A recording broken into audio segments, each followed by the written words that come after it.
All right, so we are in the middle of the Maimer of Oosifartem from 1951, Tafshin Yud Aleph.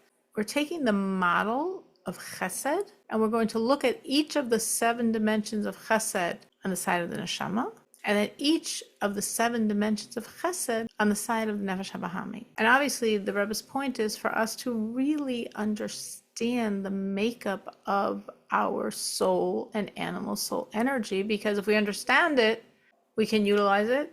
We can, if need be, conquer it, control it, channel it. To be able to do anything, first we have to understand ourselves. So that's what we're starting to do now, is understand what is the makeup. So last class, we got through the first 2 on the side of Chesed. Sfiras HaOmer, there's a mitzvah to count the weeks and the days. And we said there was an interesting approach that counting the weeks is rabbinic and the days is biblical. And the Rebbe explained spiritually, because we can count the days. We can take a midah and work on each bite-sized chunk. Chesed sheba chesed, chesed, gvur sheba chesed, tiferet sheba chesed. We can do that. But to count the week, to conquer it just in its broad totality, the trait of chesed, no, we can't do that. So we do it as a zecher, so to speak, as a memory, as a remembrance, a memorial for what was in biblical times when we could do that. In times of the Beis HaMikdash, when we could do that, but now we can't.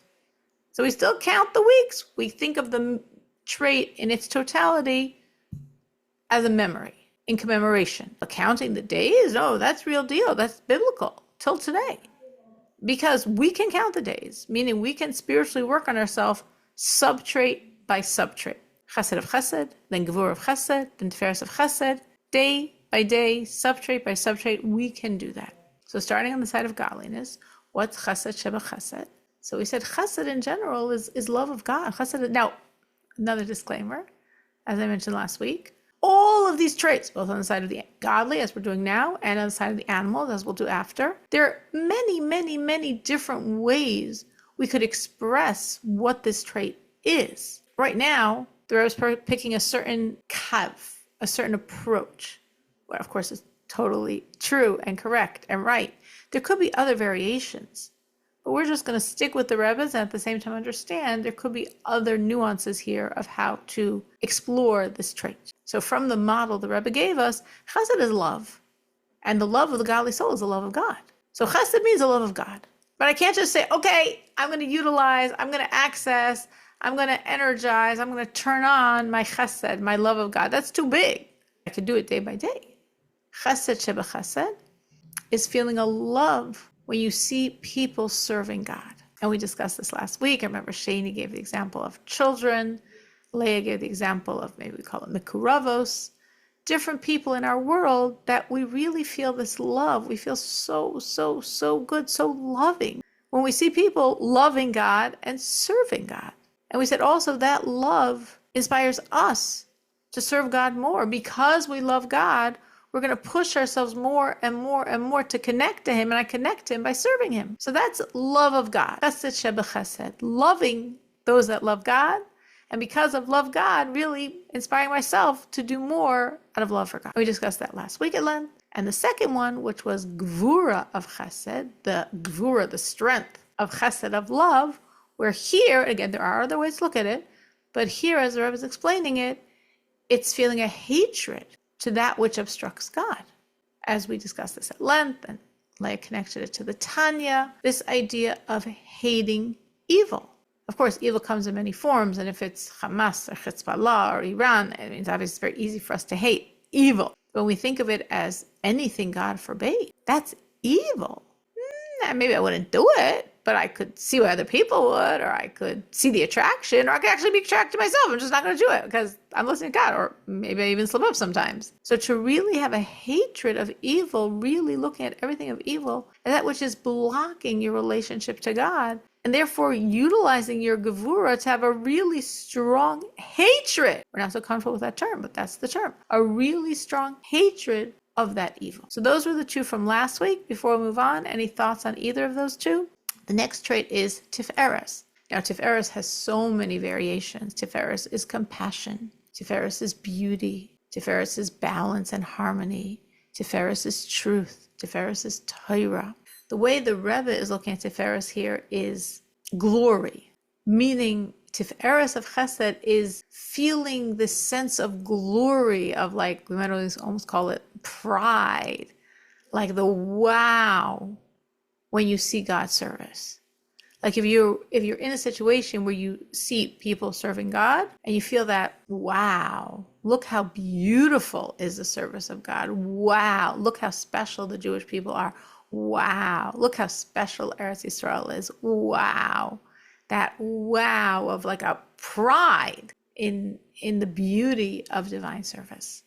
So anyone can think about this and see situations where they feel that, they've related to that. I mean, I think there are many. I'm thinking what came to my mind was, Motzei Shabbos, when we had the situation with that Motzei Shabbos, when we had the situation of the girl who was missing, and looking at how Klal Yisrael of Chicago responded, and how hundreds of people, no clue who the family was, never heard of them before, didn't know their name at all, hundreds of people were nonstop saying to him the entire night until 1:20 in the morning when they found her. And like 1,000 people were on some level involved in the search and rescue mission, or at least on the WhatsApp group of the search and rescue mission. And I felt that like, wow, look at Klal Yisrael. Look how special Klal Yisrael is. What do you know? You know it's a Jewish girl. You know it's a Jewish girl missing. And I was looking at the names on both lists, like seeing names that were on my contacts for other reasons, and people that I knew for sure didn't know this family at all. And they just were like, it's a Jewish girl missing. What can we do to help? I think I had that sense of like, it wasn't chesed shebechesed. It wasn't the love, like we were talking about last week, of if a Makurov does a mitzvah, and that like, wow, love. It was a Tiferes, it's the glory, it's the pride, it's the Mika Amcha Yisrael moment. Had that for Eretz Yisrael at various points, obviously, since October 7th. Like, wow, look at Eretz Yisrael. Hashem, look what miracles you're doing. Look what Eretz Yisrael is doing. That's not human, that's you. Wow. That's Tiferes shebechesed. Anyone else can flesh this out and see how they can apply it in their experiences? The reason I think it's important to do so is because otherwise it's just a lot of terms that don't really connect to. But if you can actually connect and think of realities and situations and identify it, then it becomes real to you. Is it also wowing Hashem's deeds, like Hashgacha Pratis and miracles in Eretz Yisrael, or is it Dafka for Yidden, the fellow Yidden? It looks like the way the Rebbe is explaining it, it's the wow of, like, as the Rebbe puts it, the beauty of Torah mitzvahs, like how Torah mitzvahs are so amazing. So when you see, like I'm giving the example of how Jews care for each other, that Torah mitzvahs in action. They may not be thinking of it as a mitzvah, it's just who we are, but that's who we are in action. When we're seeing like the amazing things Eretz Yisrael has done and thinking of it as like, I would think of it as like Hashem working through, because obviously this makes no sense naturally at all. So there is the wow of Hashem. Like if you think of everything going on in Yisrael and you feel that wow and that pride, I mean, who do you think is doing this, So I guess it is a wow of Hashem. Because I find myself wowing from that also. I just wowing from Hashem all the time. Like, I mean, we all do. And like, especially the times we're living in. But yeah, that's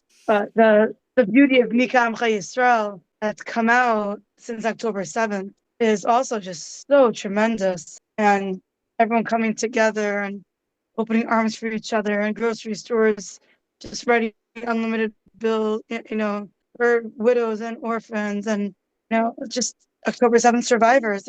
Everyone is chipping in. Like my mother said, that everyone no one in the country is sitting there doing nothing. Everyone is contributing in some way, shape, or form. Not from like, everyone feels like, I need to give. What are my talents? What are my skills? Do I have money? What can I do to help a situation? It's a war zone.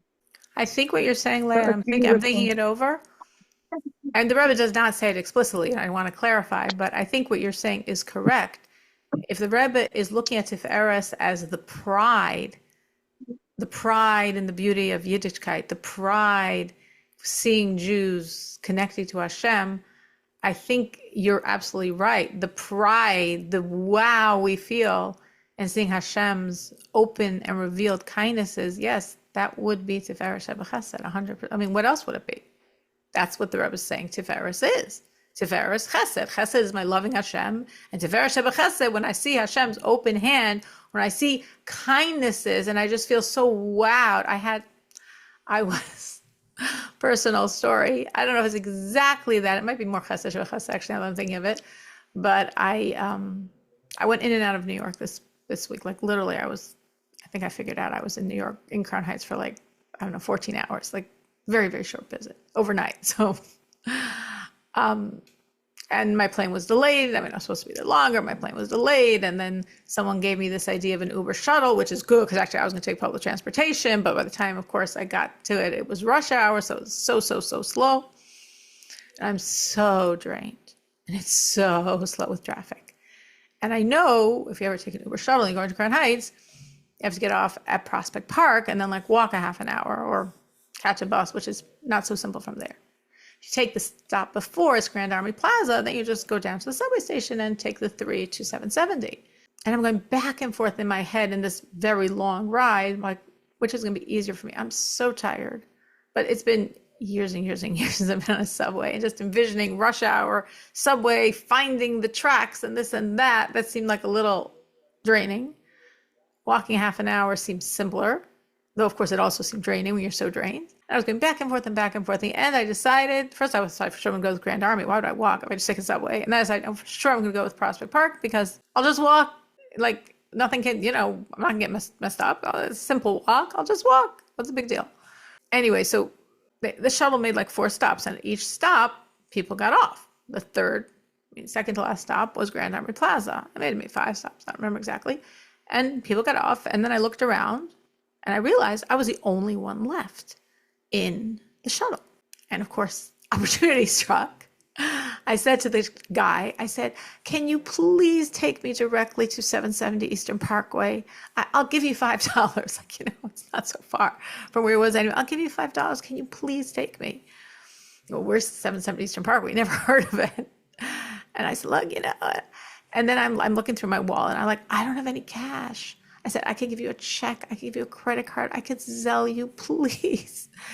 And he's like, none of those things. I can't take check. I can't take credit card. I can't take Zelle. No, nothing doing. I'm like, please. And then I saw, like right there was a sign like Eastern Parkway. I didn't know exactly where I was, but I knew I must have been very close to Eastern Parkway if I'm close to Prospect Park. I said, right there, if you go left, that's Eastern Parkway. And the guy turned left.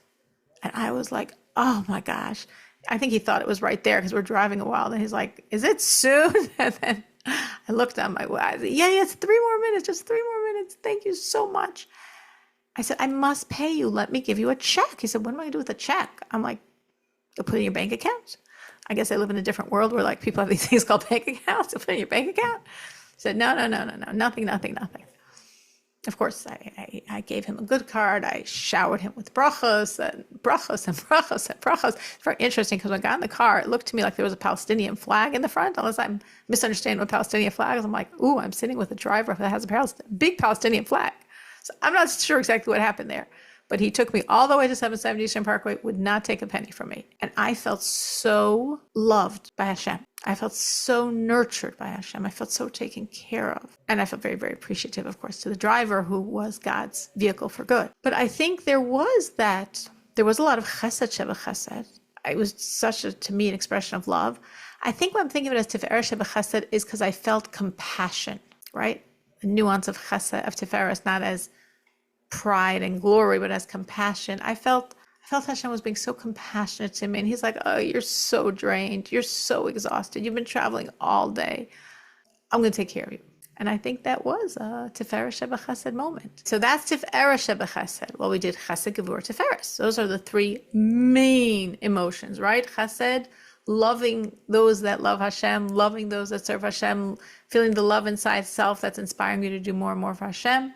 Gevurah sheba chesed, hating those things, thought, speech, or deed, realities, people, items that block Hashem. And Tiferes sheba chesed, we're saying this pride, this glory, this compassion of Hashem. Those are the 3 main ones, chesed, gevurah, Tiferes. Then we have netzach and hod. Netzach and hod Netzach is the minor version of kindness, and hod is a minor version of gevurah. what are Netzach and Hoid in terms of Chesed, loving Hashem? So Netzach means victory, being victorious over. Chesed is again loving Hashem. So Netzach shebechesed, as the Rebbe is explaining it here, means when you're in a situation that there's opposition to Hashem, you, because of your love for Hashem, you pull out your Netzach and you overcome that opposition. So Netzach shebechesed, overcoming the opposition, overcoming the hater, overcoming the barriers, overcoming the can't make it happen because of your love for Hashem. People can relate to that. I'm sure actually Yona Rivka has probably many thoughts and stories in terms of her whole mitzvah of the Armon, where I'm sure there's been a lot of those situations. But I'm sure we all have it in all of our lives. Any thoughts on that? If you're Chabad, you have it. If you're Jewish, you have it. Right. Absolutely. Any thoughts, any applications, any ways you can apply it? I think in our times, the Rebbe, like Mamish, enabled us. He gave, like, we have more opposition than any other time in some ways, time of freedom. And the Rebbe gave us so many kaichai, so many tools. And there's this really cool story that I read from the Rebbe first became Rebbe. And anyways, like, he enabled someone, to have his life saved in the hospital. Then the chassid who came back from the hospital followed the Rebbe's instructions and brought this bacher back to life, kind of thing.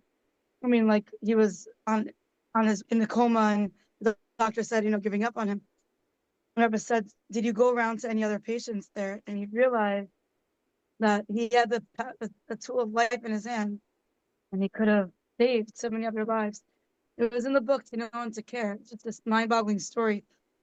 And it's like a small example. I feel like the Rebbe has enabled us and given us so many tools and kaichais to overcome obstacles and Ashrenu. So what you're saying, Leah, is that especially in our generation, where Mashiach is coming, and therefore evil is putting up its last major fight. So the Rebbe is feeding us to be strong, to overcome the challenges, to be victory-minded, to not get distracted or deterred by seeming obstacles, and to go for the goal, just do it. And that's Netzach of Chesed. We're gonna Dida Netzach. We're gonna go for victory. We're not gonna get swayed by opposition. We know we can overcome it because we're so powerful.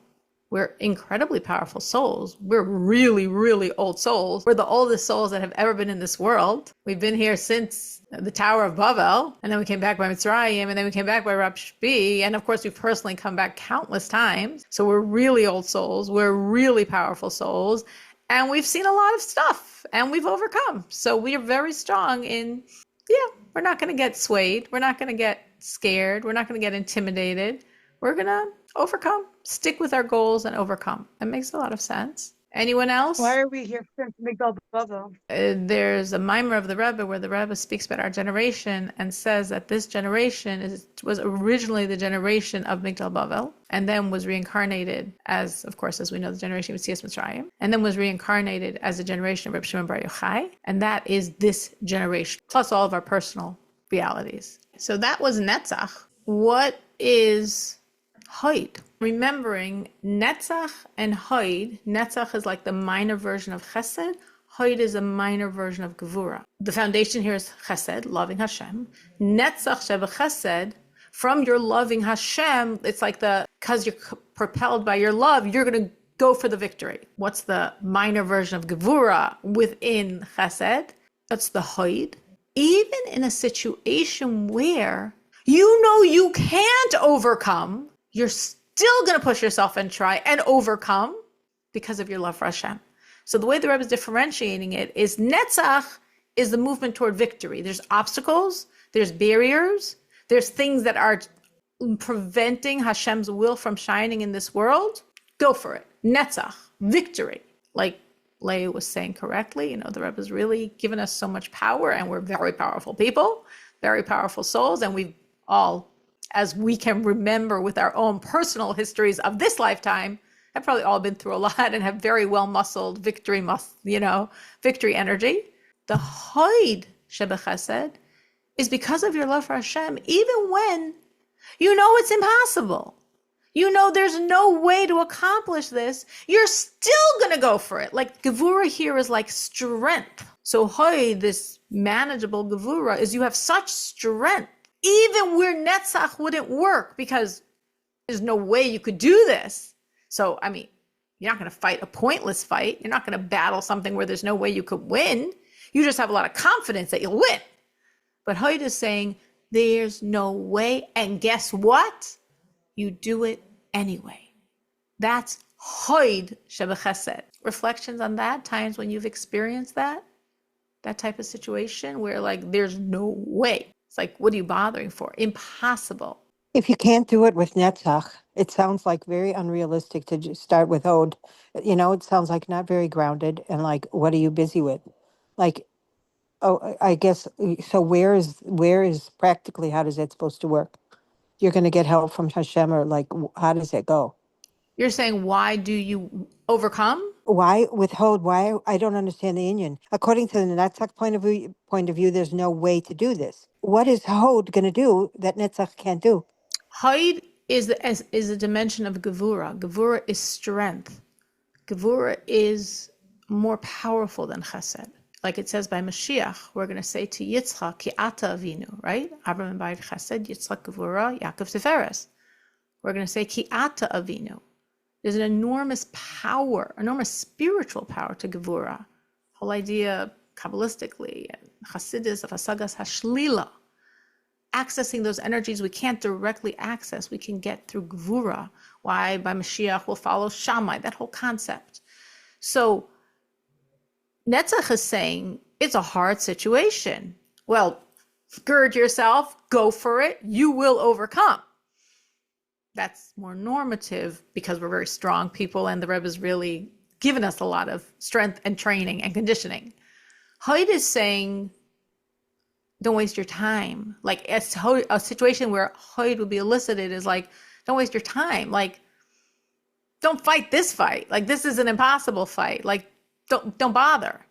And Hoyd says, no, we're going to do this anyway. We're going to do this anyway. We're going to accomplish. And you do accomplish. It's not like you fight the impossible fight and get burned and bruised and lose. No, you win. But it's not possible. Right. But in the end of the day, it's not your koyach anyway. It's the Eibishter's koyach. And by the Eibishter, everything's possible. But you have to pull out of yourself that hoid to do where can't be. Will never work. Like there's no point. Don't bother. I'm thinking when you were in Belgium and was trying to melt the ice there in terms of people's hearts and minds. I don't know if it felt like a Netzach situation or a Hoyt situation. I don't know if it felt possible and you just have to really push, or impossible, but you still were really pushing. I think it just was naive. Like, I'm not very Netzachtic. I just, Rebbe told me, I felt the Rebbe wanted me to do it, so I just did it. I can't, do you think, I mean, am I going to think now that came from Hoyt because it really wasn't possible? I don't know. I thought you had the idea, like you're talking about something like climbing up a mountain, like like climbing up not a mountain, like the side of a house, like something that's totally impossible. But you're talking about things in spiritual things. I'm talking about anything that's an obstruction to Hashem. Obstruction to Hashem. That you are going to overcome. It's possible with a lot of effort. Go for it. That's Netzach. It's impossible. Go for it. That's Hoyd. Why are you going for it? Because you love Hashem that much. Chesed, you love Hashem that much. So you're not climbing up a mountain to see the view. But if you need to climb up the mountain because there's a Jew on top there that needs to put on tefillin, you're climbing up the mountain because of your love for Hashem. It's a mountain that can be scaled. It's a mountain that cannot be scaled. Yeah. If it can be scaled, it's Netzach. If it cannot be scaled, it's Hoyd. I'm sure we've all been in situations. I mean, I don't think it's just me. That we've been in situations that anyone would have told you were impossible. But you just did it anyway. Why? So you're saying because you're so naive, you didn't realize how impossible it was. Maybe. Or just because we so have this relationship to Hashem, and as Leah is saying, have this relationship to the Rebbe and to the Heroes of the Rebbe, that we're just going to do it even though it's impossible. Like, what does that have to do with anything? We do our part. I think so often, something that gave me a lot of inspiration for many, many years was this vision of Basya extending her hand when she sees Moshe in the Nile, right? So here's Basya, this Egyptian princess who, according to some Oosifartem, was actually going to Megayer. That's when she went to the Nile. So definitely a spiritual person. She sees Jewish boy in a basket, some light shining from him, whatever. She wants to save him. And she has no way of reaching him. He's out there in the Nile, bobbing away. And what did she do? She stretched out her arm. She stretched out her arm. And of course, we all know the story, and we've all told it to our young children, and every preschool class knows it. And Hashem extended her arm until she reached the basket and brought it in. And the question you think, not when you're 3 or 5 or 7, but when you're an adult is, that's an amazing miracle Hashem did, but what was she thinking? Like, she didn't know it was going to happen. Nobody ever heard of that before.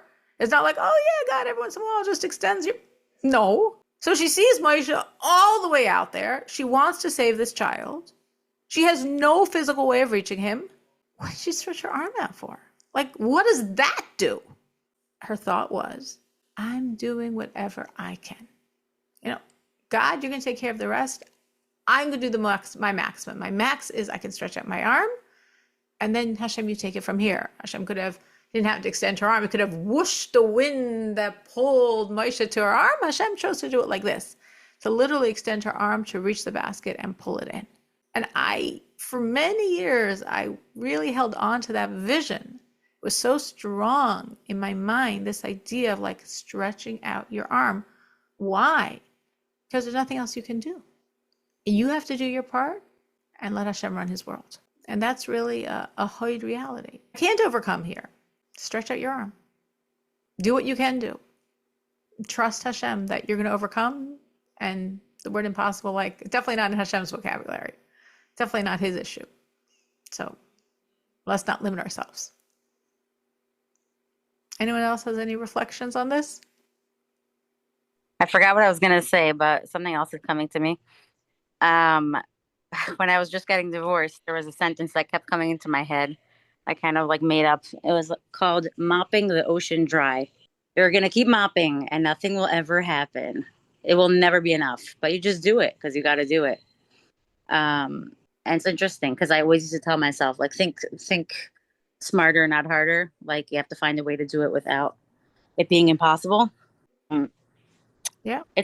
I find it's a little bit hard to understand what you're saying, the difference between Netzach and Haid here, because I always thought of Netzach as when it feels impossible, then you do this whole Netzach thing and then you make it there.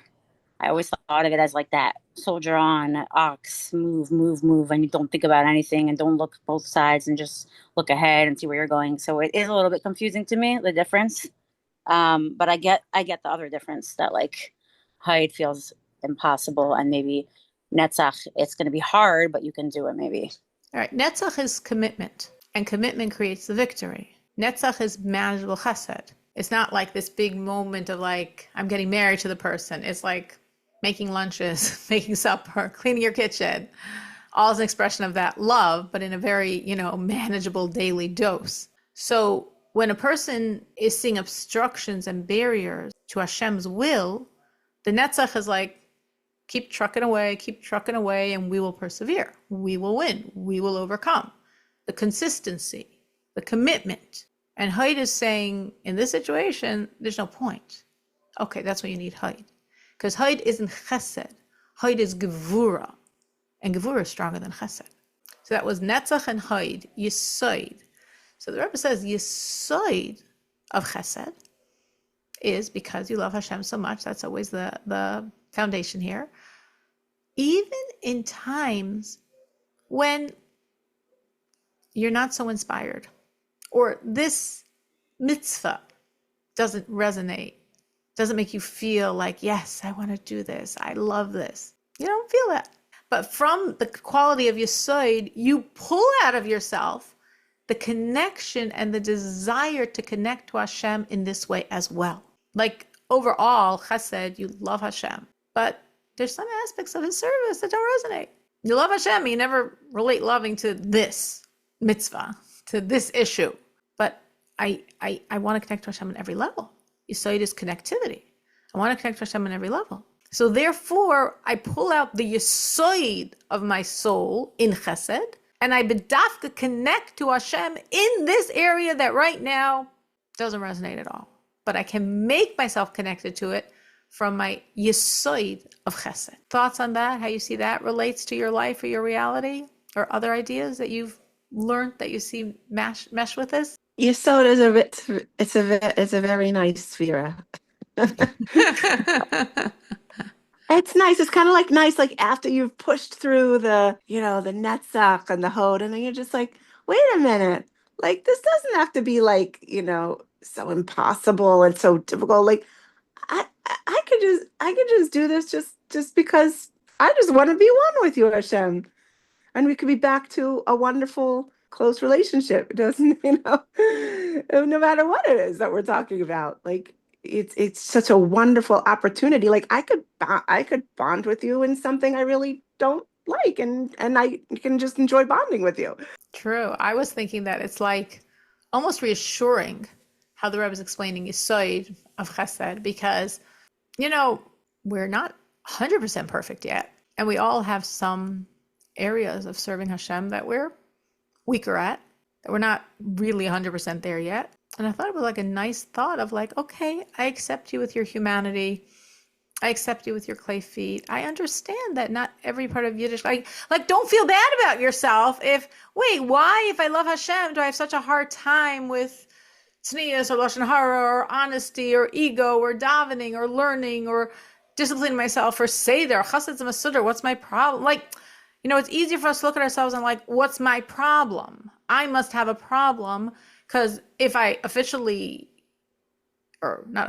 I love Hashem as much as I think I love Hashem, if I'm committed to Hashem as much as I think I'm committed to Hashem, like, what's my problem? I must have a problem. And the Rebbe is saying, you don't have a problem. You happen to be human. You happen to have a Yetzer Hara. You happen to have an animal soul. But guess what? You have Yesod. So even though you're human and have a body and an animal soul and an evil inclination, you have all the paraphernalia of things that can make you who really loves Hashem not be so excited about some of the mitzvahs. Yeah, truth. You're not excited about some of the mitzvahs. Guess what? Yesod says you could do it anyway. So it's almost a different aspect of overcoming, right? Netzach and Hod, overcoming those like outside forces, blocking Hashem's light. And Yesod is like overcoming our own inner blockages. Not interested, not inspired. Hashem, I love you. I'm just not very inspired at the moment. No problem. Pull out Yesod and you'll be inspired and you'll want to connect to me and you'll feel joyous and excited about serving me. No, I don't feel joyous about this. I can do it, Hashem, but I'm schlepping. Pull out Yesod of Chesed. You can feel joyous about things that you right now are schlepping through. You can become joyous about the thing. It's true. Like, that initially you said, you told yourself, I just want to do this just to bond with you. But then in the end, like, you can't like detest the thing that that he wants you to do. You can't, it doesn't work. Like, you have to also find some love in that, in that also. Which you can through the Yesod, because Yesod is connectivity. So if Hashem, I just want to be with you, and you want us to connect by my covering my hair, I don't like to cover my hair. I'm not interested in covering my hair. But this is what you want. Yesod is going to help me connect to it and feel, yeah, I'm finding you in this. I'm actually excited because this is another way of being one with you. As they did Yesod. Chesed, I love you. Yesod, I want to be one with you. I want to be fused. And I fuse by doing your mitzvahs. Some mitzvahs I'm not so excited about. Yesod says, don't worry. We can get you excited too. Anyone else? Any other thoughts on it?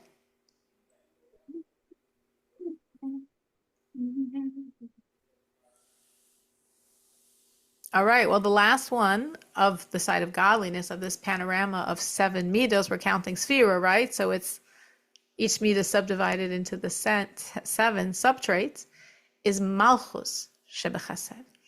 So just as Hod followed Netzach, malchus follows Yesod. So remember, Yesod is like, I'm not so thrilled with having to be honest all the time.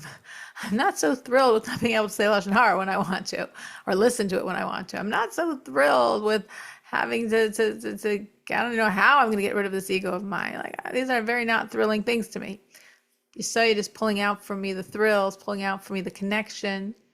And Malchus is like the complete expression of that relationship. Again, Chesed, because I love Hashem, Malchus means a commitment, like Malchus is Kabbalas Ol, acceptance of the yoke of God. So the Malchus of Chesed is because I love Hashem, I'm given over to him, which really follows Yesod, help me overcome the things I wasn't so wild about. I get to this point of Malchus where all my thought, all my speech, all my action, it's all about him. I love you so much, the Chesed.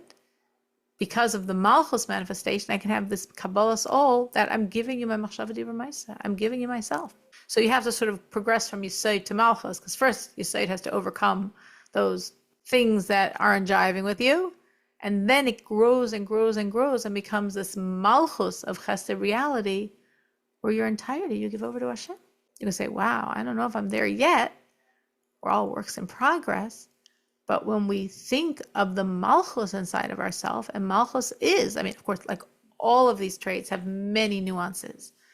And one basic understanding of Malchus is Kabbalas Ol. So through this Kabbalas Ol, accepting Hashem. So I have the love, the primary feeling here is Chesed, and here it's coming through the paradigm of Kabbalas Ol, of being given over to you, being over to what you want. If I'm giving over to what you want my thoughts, take them. You want my speech, my feelings, my actions. Hashem, you want everything. I want to give you everything. I want to be absolutely one with you, completely, totally. Malchus Sheva Chesed. So that was an entire week, all 7 days. Chesed Sheva Chesed, Gvur Sheva Chesed, Tiferet Sheva Chesed, Netzach Sheva Chesed, Hoyt Sheva Chesed, Yesod Sheva Chesed, Malchus Sheva Chesed. And the Rebbe said, we can't count the week. That's just a zecher. That's only midrabanan now. We can't do it in one shot, all of Chesed. But if we break it down into these 7 sub-traits, we can accomplish each one. When we're counting the days, it's midah aray, so we can really do it. This is on the side of the godliness. Mirz Hashem, next week, look at the animal soul. And what it looks like in the animal soul from Chesed Sheba Chesed until Malchus Sheba Chesed.